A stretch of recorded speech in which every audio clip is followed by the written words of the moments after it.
नमस्कार, स्वागत है आप सभी का झारखंड की खबरों में। मैं आपके साथ निकिता कश्यप। बुलेटिन की शुरुआत करते हैं इस वक्त की बड़ी खबर के साथ। आपको बताते चले कि साहिबगंज के नगर निकाय चुनाव की मतगणना लगातार जारी है और जहां बरहरवा नगर पंचायत से बीजेपी के समर्थित उम्मीदवार ने बाजी मार ली है। जी हां, आपको बताते चले कि बीजेपी के समर्थित जो उम्मीदवार है अर्पिता दास को सफलता मिलती हुई नजर आ रही है। जहां आपको बताते चले कि राजमहल से जेएमएम में समर्पित उम्मीदवार ने बाजी मारी, तो वहीं आपको बताते चले कि जेएमएम समर्पित उम्मीदवार किताबुद्दीन शेख ने बाजी मारी है और जहां साहिबगंज नगर परिषद चुनाव में मुकाबला लगातार देखने को मिल रहा है। तो इस वक्त की बड़ी खबर आपको बताते चले कि जिस तरीके से आप सभी को जानकारी है कि नगर निकाय की मतगणना का आज दिन है और लगातार मतगणना आगे की ओर बढ़ रही है। यह भी जानकारी देते चले कि आज नगर पंचायत के चुनावों को लेकर जिस तरीके से मतगणना जारी है, इसमें कई जगहों पर लगातार रिजल्ट भी घोषित हो रहे हैं और जिसमें आप देख सकते हैं कि अब बीजेपी के जो समर्पित उम्मीदवार हैं वो साहिबगंज में उनको सफलता मिलती हुई नजर आ रही है और जहां खुशी का माहौल देखने को मिल रहा है। तो वहीं आपको बताते चले कि लगातार नतीजे भी सामने आ रहे हैं।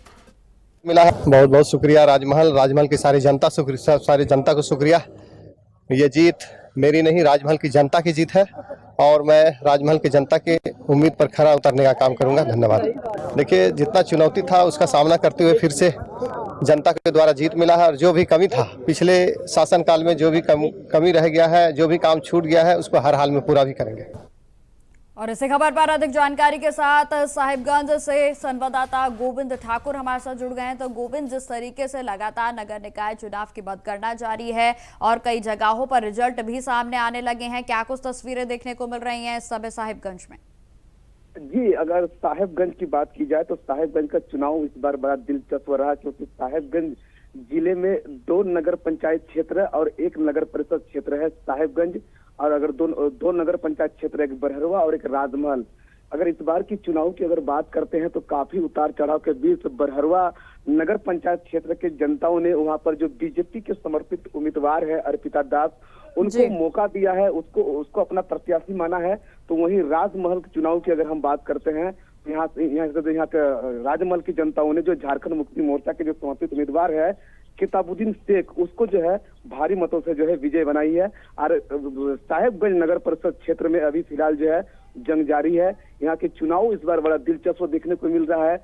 और अगर हम मतगणना केंद्र के बाहर की हम जो बात करते हैं तो वहाँ पर जो जनता में काफी एक उत्साह का लहर भी देखने को मिल रहा है। जी बिल्कुल गोविंद, अगर बात की जाए जिस तरीके से आपने बताया कि अभी भी मतगणना लगातार जारी है, आगे आने वाले जो पंचायतों के चुनाव हैं, क्या लगता है कि साहिबगंज में किसका दबदबा बनता हुआ नजर आ रहा है? एक्चुअली में साहिबगंज में जो है 3 नगर क्षेत्र है। बरहरवा नगर पंचायत क्षेत्र, दूसरा राजमहल नगर पंचायत क्षेत्र, तीसरा साहिबगंज नगर परिषद क्षेत्र है। लेकिन एक बरहरवा नगर पंचायत क्षेत्र से जिस तरीके से जो है वहाँ के जनताओं ने जो है बीजेपी समित के जो उम्मीदवार है उनको मौका दिया है और राजमहल में जो झारखंड मुक्ति मोर्चा के उम्मीदवार है उनको मौका दिया है। और साहिबगंज में जो माहौल देखने को मिल रहा है, ये माहौल से अंदाजा लगाया जा सकता है कि जो है साहिबगंज में जो झारखंड मुक्ति मोर्चा का गढ़ जो है वो किला, एक नया स्तंभ जो है यहाँ पर स्थापित होगा। क्योंकि जिस तरीके से सरकार भी यहाँ पर जो है कार्य की है, और लेकिन अगर इस चुनाव की अगर हम बात करते हैं तो ये चुनाव जो है हालांकि दलगत आधार पर नहीं हुई है, लेकिन चुनाव का माहौल जो है इस बार यहाँ त्रिकोण देखने को मिला और झारखंड मुक्ति मोर्चा का खासा तौर पर यहाँ पर जो है दबदबाव रहेगा। जी ठीक है गोविंद, तमाम जानकारी के लिए आपका बहुत बहुत धन्यवाद। खबरों में आगे बढ़ते हैं। मांगो, जुगसलाई और चाकुलिया नगर निकाय चुनाव की मतगणना शुरू हो गई है। आपको बता दें कि जिला उपायुक्त का साफ तौर पर कहना है कि काउंटिंग तेज गति से चल रही है और समय पर पूरी हो जाएगी। जहां आपको यह भी जानकारी देते चले कि मांगो में 48 टेबल और 4 राउंड में परिणाम को घोषित किया जाएगा और जहां 50.70% मतदाताओं की ओर से वोट डाले गए थे और जहां कुल 144 कर्मी मांगों की गणना में तैनात हैं। तो वहीं जुगसलाई की बात की जाए तो 42 कर्मी और 3 राउंड में काउंटिंग लगातार जारी है और जहां लगभग 60% मतदान हुआ था। तो वहीं अगर चाकुलिया की बात की जाए तो 72 प्रतिशत से ज़्यादा मतदान यहाँ पर हुआ था और जहां 9 टेबल पर 27 कर्मी मतगणना लगातार कर रहे हैं और जहां 2 राउंड में परिणाम घोषित होंगे। तो कुल मिलाकर तीनों निकायों में 71 टेबल पर 213 कर्मी काम कर रहे हैं और जहां उपायुक्त का कहना है कि रात्रि 8 बजे तक मतगणना की जो प्रक्रिया है वो पूरी हो जाएगी। देखिए, हम लोग उम्मीद कर रहे हैं कि 8 बजे से पूर्व काउंटिंग की प्रक्रिया को पूर्ण कर लिया जाएगा। यदि 8 बजे के पहले प्रक्रिया पूर्ण नहीं होती है तो संबंधित जो मतगणना हॉल है वहाँ के आरओ उस पर कॉल लेंगे। और कई बार जो बैलेट से काउंटिंग होती है तो कई बार ऐसा होता है कि काउंटिंग 2 दिनों तक भी चलती है, लेकिन हम लोगों को उम्मीद है कि आज दिन भर में हम लोग काउंटिंग की प्रक्रिया को पूर्ण वार्ड और मेयर के लिए तो फर्स्ट राउंड का जो प्रोसेस है, प्रक्रिया है, वो कंप्लीट होने वाली है। तो जैसे कि आप लोग सभी लोग जानते हैं कि फर्स्ट राउंड में अमूमन थोड़ा सा एक्स्ट्रा समय लगता है, तो हम लोग उम्मीद कर रहे हैं कि अगले आधे घंटे में तीनों ही मतगणना हॉल्स में फर्स्ट राउंड की प्रक्रिया समाप्त हो जाएगी। और चाकुलिया में जैसा कि आप जानते हैं कि 2 राउंड्स में ही जो फाइनल रिजल्ट है अध्यक्ष पद के लिए वो डिक्लेयर हो जाएगा। और इस खबर पर अधिक जानकारी के साथ जमशेदपुर से संवाददाता मोहम्मद अकबर हमारे साथ जुड़ गए हैं। तो अकबर, लगातार नगर निकाय चुनाव को लेकर मतगणना जारी है, किसका दबदबा दिख रहा है जमशेदपुर में?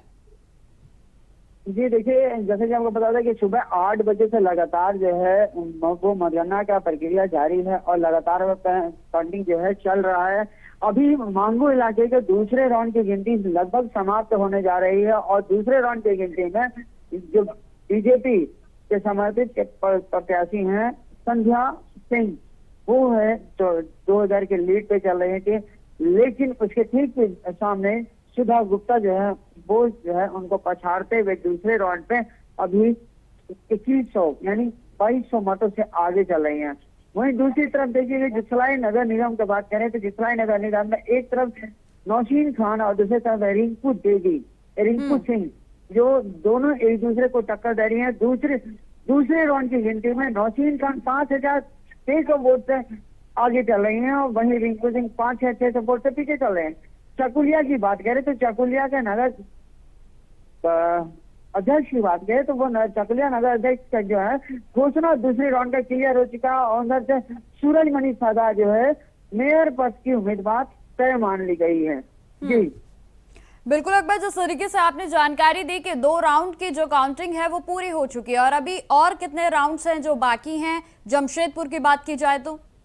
जी, मांगो नगर निगम की अगर बात करें तो मांगो नगर निगम मात्र 2 राउंड और बचा हुआ है। जिसलाई नगर निगम की बात करें तो जिसलाई नगर निगम मात्र 1 बचा हुआ है। तो यहाँ मांगो 2 और जिसलाई 1, तो 2 में जो फैसला है वो संध्या सिंह और दूसरी तरफ सुधा गुप्ता है।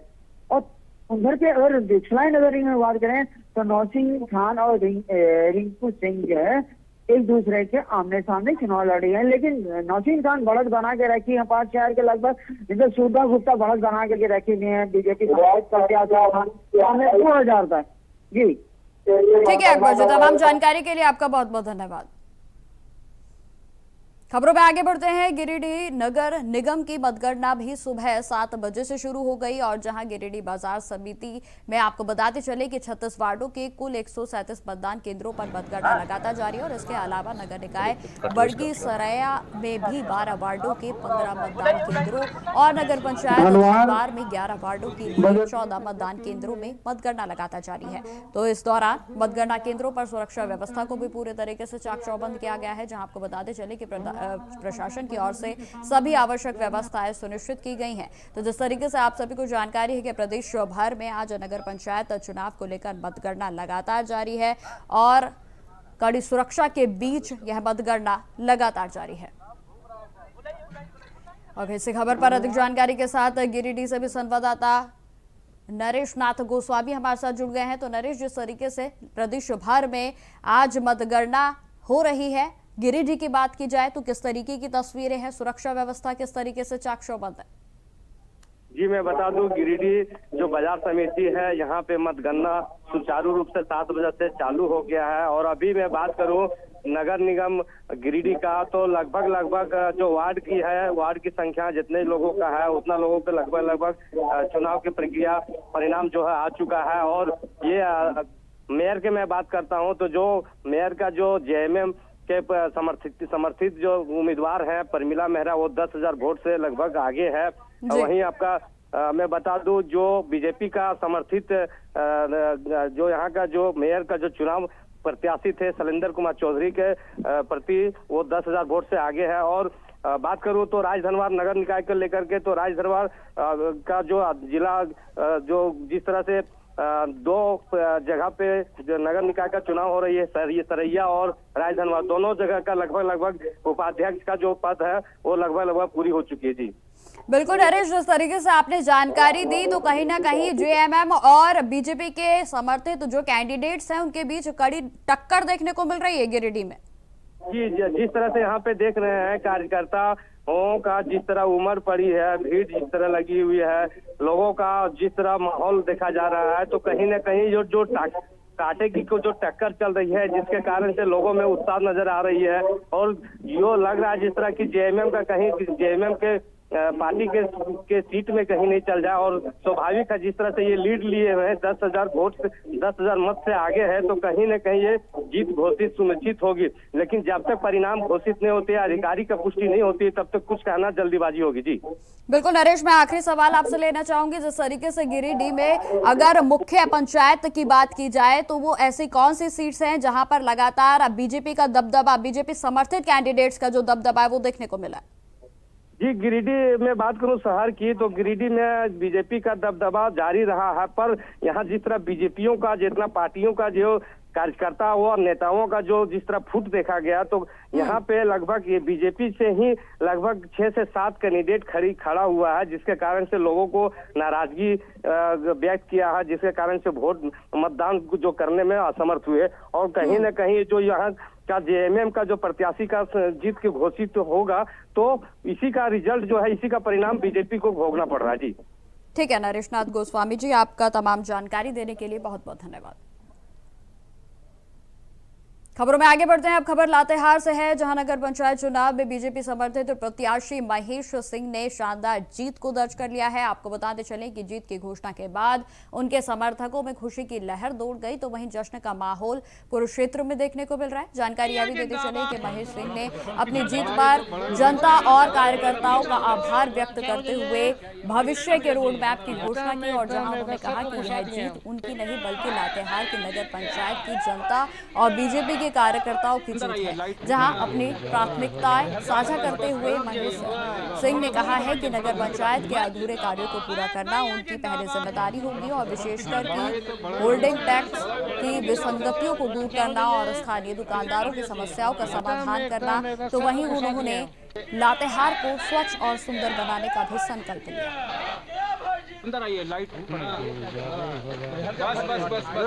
देना चाहता हूँ कि आप लोगों का मार्गदर्शन मिला और साथ ही मैं जिला प्रशासन को भी मैं धन्यवाद देना चाहूँगा कि निष्पक्ष चुनाव करवाने के लिए, और आज जो वोट काउंटिंग हुआ इसके लिए भी मैं उनको धन्यवाद देना चाहूँगा। बहुत बहुत धन्यवाद। लातेहार में बीजेपी के समर्थित कैंडिडेट को जीत उनकी जो है वो पूरे तरीके से परचम इस समय क्षेत्र भर में लहराया हुआ है। जहां आपको सीधी तस्वीरें हम दिखा रहे हैं, जहां आप देख सकते हैं कि हर्षोल्लास की तस्वीरें देखने को मिल रही हैं। जीत के बाद उनके समर्थकों में भी खुशी की लहर दौड़ पड़ी है। तो वहीं आपको बताते चले कि कैंडिडेट की ओर से साफ तौर पर कहा गया है कि जो भी उनकी प्राथमिकताएं थी, जो भी वादे उनकी ओर से पहले चुनाव से पहले किए गए थे, वे उन सभी प्राथमिकताओं को लेते चलेंगे। और जहां उनकी प्राथमिकता है सबसे पहले लातेहार को स्वच्छ और सुंदर बनाना है। अब खबर दुमका से है, जहां वासुकीनाथ नगर पंचायत के 12 वार्डों और अध्यक्ष पद के परिणाम घोषित हो चुके हैं और सभी 12 वार्डों के पार्षदों को अनुमंडल पदाधिकारी कौशल कुमार और अन्य अधिकारियों के समक्ष जीत का प्रमाण पत्र प्रदान किया गया। तो जानकारी देते चले कि वासुकीनाथ नगर पंचायत के अध्यक्ष पद पर विजेता वीणा देवी ने अपनी जीत का श्रेय जनता और अपने पति निरंजन मंडल को दिया है। और जहां वीणा देवी के परिवार ने पिछले चुनावों में भी कई बार हार का सामना किया था और इस जीत से परिवार में खुशी की लहर है, तो वहीं उनकी मेहनत का फल भी देखने को मिला है। वहीं आपको यह भी जानकारी देते चलें कि यह उनकी चौथी बार चुनाव में जीत है, जो कि परिवार के लिए एक बड़ी सफलता मानी जा रही है।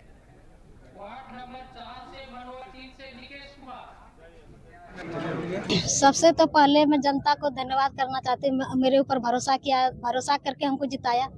उसके बाद दूसरे मैं अपना पति को देना चाहते हैं श्रेय इसका, और काम करेंगे। जनता हम पर जब विश्वास किया, जनता का विश्वास कभी टूटने नहीं देंगे।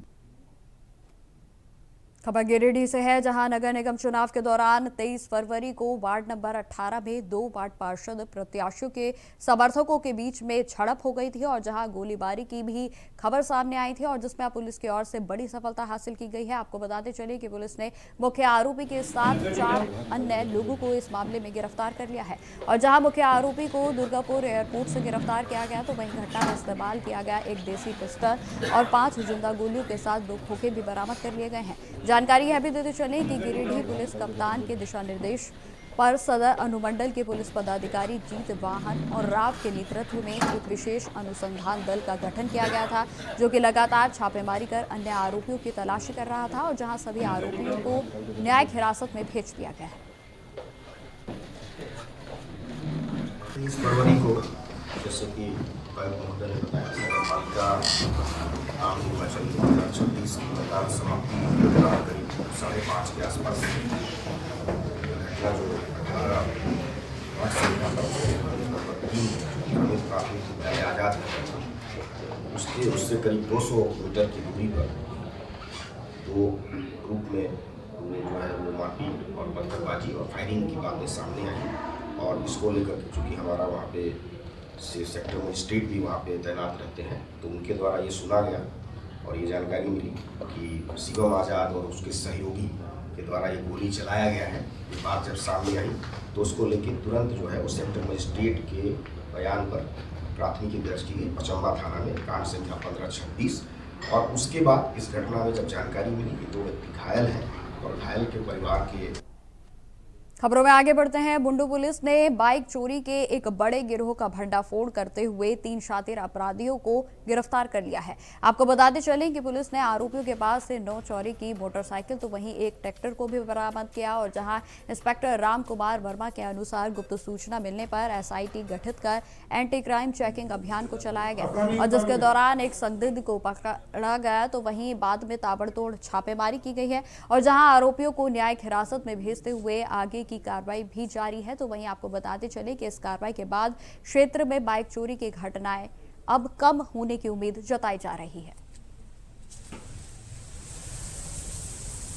हमें गुप्त सूचना मिली कि ताऊ मैदान में चोरी का मोटरसाइकिल बेचने के लिए कुछ अपराधकर्मी जमा हुए हैं, जो चोरी का मोटरसाइकिल ला करके यहाँ से खरीद फरोख्त करने का काम करने के लिए लोगों को बुलाए हैं, ग्राहक को। गुप्त सूचना पर हम लोग वहाँ छापामारी किया गया तो ताऊ मैदान से राकेश सही जो पुराना अपराध कर्मी और उसके साथ जितलाल महली एक मोटरसाइकिल के साथ पकड़ा गया। जितलाल महली बुंडू थाना क्षेत्र का भोजूडी गोसाईडी का रहने वाला है। वो भी पुराना अपराध कर्मी है जो विभिन्न पुराने।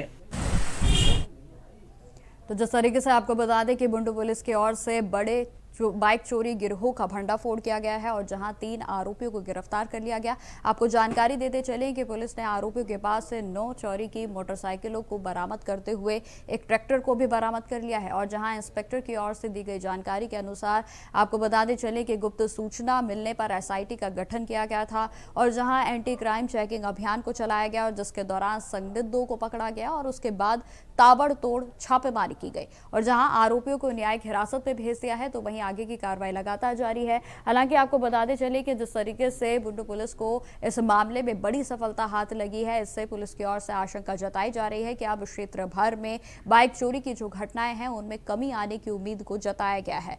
तो कहीं ना कहीं कह सकते हैं कि बुंडू पुलिस को बड़ी सफलता हाथ लगी है और जहां बाइक चोर गिरोह के एक बड़े नेटवर्क का भंडाफोड़ किया गया है और जहां 3 शातिर आरोपियों को गिरफ्तार कर लिया गया और जहां 9 चोरी की मोटरसाइकिल के साथ साथ एक ट्रैक्टर को भी बरामद किया गया है। तो वहीं लगातार आपको यह भी बताते चलें कि पुलिस की ओर से यह अभियान जारी रहेगा।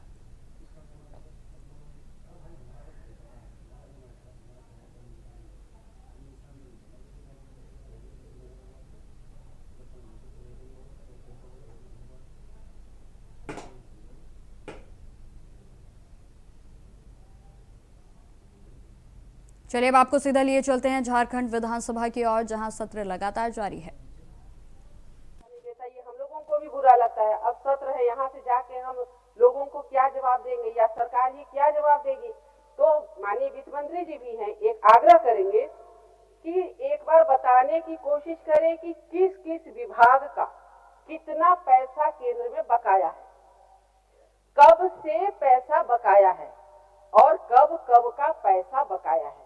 महोदय, ये अगर हम लोगों को मिल जाए तो हम विश्वास दिलाते हैं कि जितने भी माननीय विधायकगण हैं, जितने भी झारखंड के सांसद हैं, एक संयुक्त बैठक बुला लिया जाए महोदय, और उसमें हम लोग मिल करके वो राशि तय करके और जाएंगे केंद्र महोदय, और झारखंड के हित में, राज्य हित में पैसा लेकर के आएंगे महोदय। ये हम कहना चाहते हैं। सिर्फ एक मिनट बोलने दीजिए माननीय अध्यक्ष महोदय, बोलने दीजिए महोदय। हम तो सहयोग कर रहे हैं ना महोदय, हम तो सहयोग कर रहे हैं। एक मिनट माननीय अध्यक्ष महोदय, माननीय सदस्या कह रही थी किस विभाग का कितना पैसा केंद्रांश के रूप में बकाया बता दे तो हम लोग उसका पहल करेंगे। हम धन्यवाद देते हैं माननीय महोदया को जो इस पर चिंता व्यक्त कर रही है। मैं बता देना था पीएचडी डिपार्टमेंट का कुल बकाया 24-25 से लेके अब तक 6207 करोड़ रुपया है महोदय। ये स्पष्ट उनको मैं सदन में ये बात को विश्वास के साथ कह रहा हूँ। चलिए माननीय अध्यक्ष महोदय, आप बोलने दीजिए उनको। माननीय अध्यक्ष महोदय, आप ही डिस्टर्ब करिएगा तो मोशन टूट जाता है। मोशन बोलने दीजिए थोड़ा, अमित जी को भी बेचैन है। सर, शीतकालीन सत्र में इसी तरह मामला आया था, माननीय ग्रामीण विकास मंत्रालय का ही मामला था, और माननीय नेता प्रतिपक्ष ने उनको आश्वस्त किया था कि अगर ऐसा मामला तो आप मेरे साथ चले वहाँ पे, केंद्रीय मंत्री से बात करेंगे और उनका लाएंगे। अध्यक्ष महोदय, इसका रिजल्ट भी हुआ कि नेता प्रतिपक्ष माननीय ग्रामीण विकास मंत्री के साथ पार्लियामेंट गए, हम लोग साक्षी अध्यक्ष महोदय, और वहाँ से इनका जो भी बकाया था आया कि नहीं आया, पूछिए माननीय मंत्री जी से। तो पहल करेंगे तब ना अध्यक्ष महोदय, पहल तब ना। इस पर बोल देते हैं। सदन में असत्य बातों को रखना उचित नहीं है। ये बात बहुत सफाई से और बहुत स्पष्ट तरीके से पूरे राज्य में आया कि वो पैसा अगर राज्य में आ पाया, सिर्फ एक किश्त, दूसरा कल शाम आया है, वो इस वजह से आया कि हमारे विभाग के पदाधिकारियों ने और मैंने स्वयं उसके लिए प्रयास किया। जिस बैठक की बात कर रहे हैं माननीय सदस्य, उस बैठक के पहले वो पहला किश्त आ गया था और उसमें विपक्ष की कोई भूमिका नहीं है। और आगे की स्थिति पर मैं अपने जवाब के वक्त पूरा डिटेल्स दूंगी। हो गया अपना बात बोलिए। माननीय अध्यक्ष महोदय, हम मात्र 1 मिनट बोले हैं महोदय अभी तक, थोड़ा ध्यान दीजिएगा महोदय। मात्र 1 मिनट अभी तक हम बोल पाए हैं महोदय, और हम तो सहयोग करने के लिए बोल रहे हैं महोदय, इसमें इतना अड़ंगा हम तो चाहते हैं। आप बोलिए जी महोदय, हम चाहते हैं कि हो, ऐसे नहीं केवल मौखिक बोल दे, ऐसा नहीं। अगर ईमानदारी से चाहते महोदय, आज झारखंड की आम जनता, भोली भाली जनता को आज दिग्भ्रमित किया जा रहा महोदय, इसलिए हम चाहते हैं कि ये पहल अच्छे ढंग से हो और हम लोग सब साथ देने के लिए तैयार है महोदय। और आइंदा ये केंद्र से पैसा नहीं आया, ये बात नहीं आनी चाहिए। अगर आप बैठक नहीं करा सकते हैं तो महोदय, ये बात यहाँ पर आप समाप्त होनी चाहिए महोदय। आगे महोदय, हम देख रहे हैं कि झारखंड की प्रति व्यक्ति आय भी बहुत कम है महोदय, उसे हम कैसे बढ़ाएं, इस पे किसी प्रकार की हम कोई व्यवस्था नहीं कर पा रहे हैं। आज हम जो सड़क है, पुल पुलिया है, उसी का निर्माण नहीं कर पा रहे महोदय, तो आगे हम उनको कैसे अच्छी व्यवस्था दे पाएंगे। हम ये जो अभी माननीय मंत्री जी का जो ग्रामीण विकास विभाग का वो बुक था महोदय, उसको हम देख रहे थे, उसमें लिखा है कि अबुआ आवास योजना 24-25 में लक्ष्य था 6,50,000, स्वीकृति मिली महोदय 6,33,106। पूर्ण कितना हुआ महोदय, आप देख लीजिए, 1,88,849 आवास पूर्ण हुआ। तो फिलहाल मेरे साथ इस बुलेटिन में इतना ही। देश दुनिया की तमाम खबरों की जानकारी के लिए बने रहें हमारे साथ। नमस्कार।